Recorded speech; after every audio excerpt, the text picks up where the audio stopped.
Takaw. Betty. Sabi mo, Betty. Ayaw niya. Nagsasalita siya. Betty. Ayaw na. Betty. Hello? Hindi wow. Betty. Buoy, pogi. Yak. Yak. Ayaw mo. Pogi. Puro kaya ko sinasabi mo eh.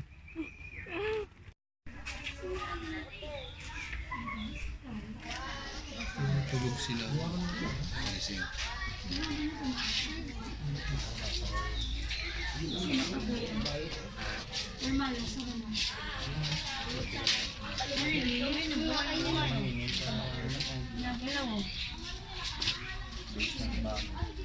Masagin pa kayo.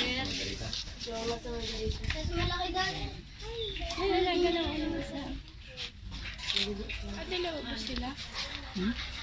May akin na cellphone ko, picture ko. Ano yan yung palit-palit lang? Palit?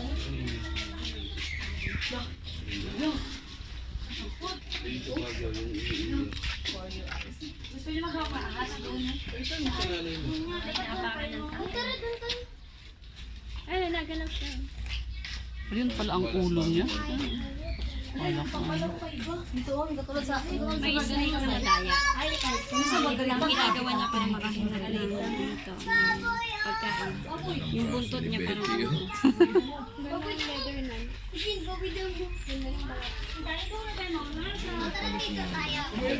Parang mango shake, no? Yeah.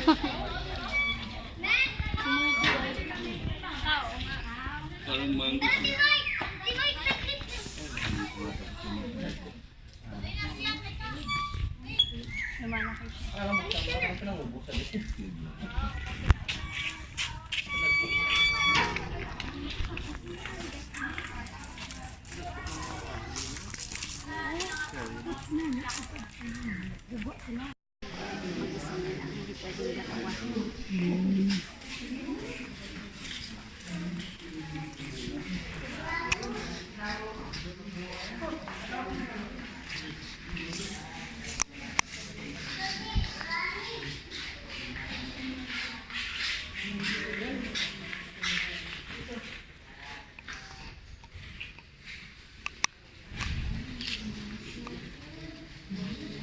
So, malaki oh.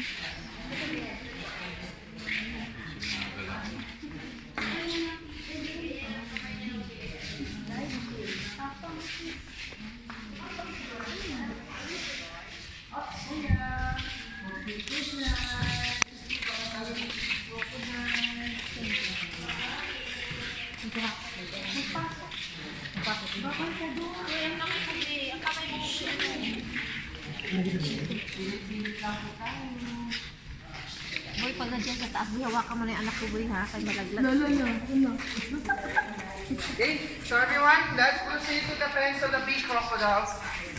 Huwag ka tatay maghawak. Hindi, hawakan na. Kaya malalaki na yung pag nalaglag kayo dyan.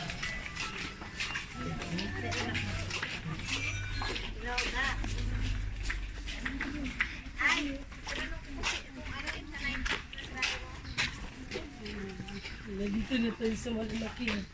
Crocodile. Alright, so everyone, aside from crocodiles, so here the crocodile farm, we have a lot of species of birds. Marami din po kami iba't ibang klaseng mga ibon.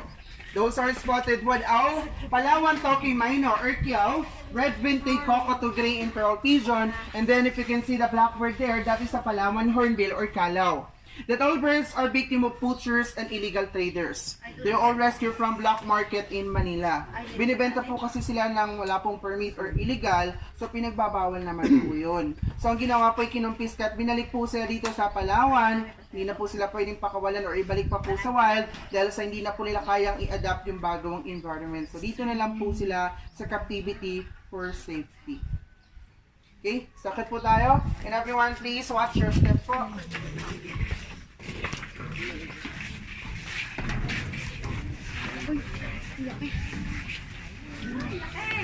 Oh my God. Alright, so everyone, again po, please take all the things not to fall inside the fence. Especially po yung mga phones po ninyo, pakihawakan lang po ng mabuti. Okay, so first big crocodile po on your right side. So that is Aklan. So we name Aklan because Aklan is the old pet of former governor in Aklan. So donate po yan sa dito. Aklan is a male saltwater crocodile. Estimated age is 40 to 50 years old. Then like 16 feet. And then Aklan have 500 kilograms because we feed them 10 to 15 kilos of meat for 1 week.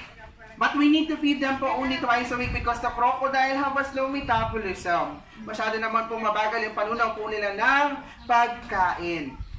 And yun lang said everyone, that is Marabahay from southern part of Palawan. Sige po, proceed po tayo dito para makakit po yung mga nasa baba pa. So Marabahay, everyone, is from, he captured po because he attacked and killed a native fisherman from the area. So Marabahay is a male saltwater crocodile. Estimated age is 30 to 40 years old. The next crocodile, everyone, so that is Makmak. Makmak is the biggest and oldest crocodile here in the crocodile farm. And then we name Makmak po because he was captured in Macarascas. That is the barangay here in the Puerto Princesa city. Makmak is a male saltwater crocodile. Estimated age is 50 to 60 years old. So Makmak is considered senior citizen. Then Makmak have like 17 feet. So Makmak is almost same size of Rio the skeleton in the lobby. And then Makmak have 600 kilograms. So everyone, if you can notice the old crocodile, they're not move too much. Hindi po sila masyadong gumagalaw. Because the crocodile are nocturnal animal. So it means they're most active at night. And that crocodile, everyone, we name Kalayan because he was transferred here on June 12 and celebration of Philippine Independence Day.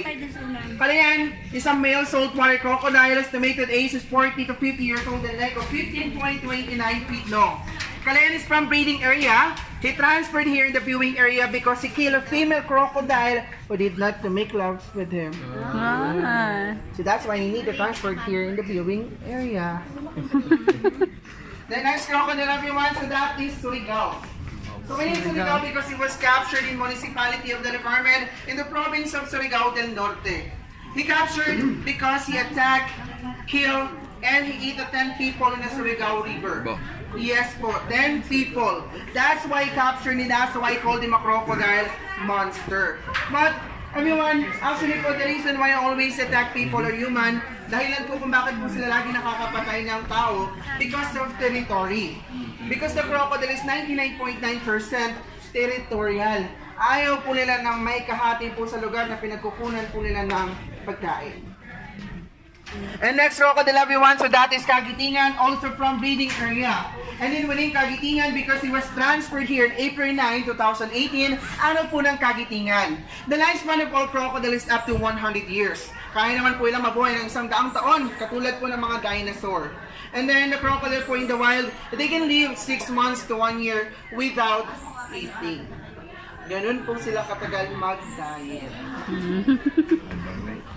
And next crocodile, everyone, so that is Mayo.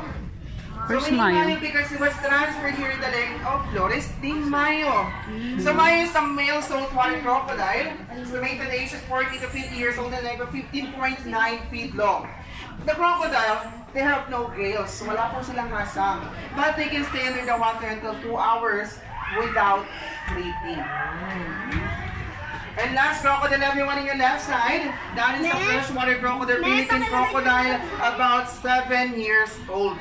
So freshwater crocodile critically endangered or nanganganib na po silang maubos.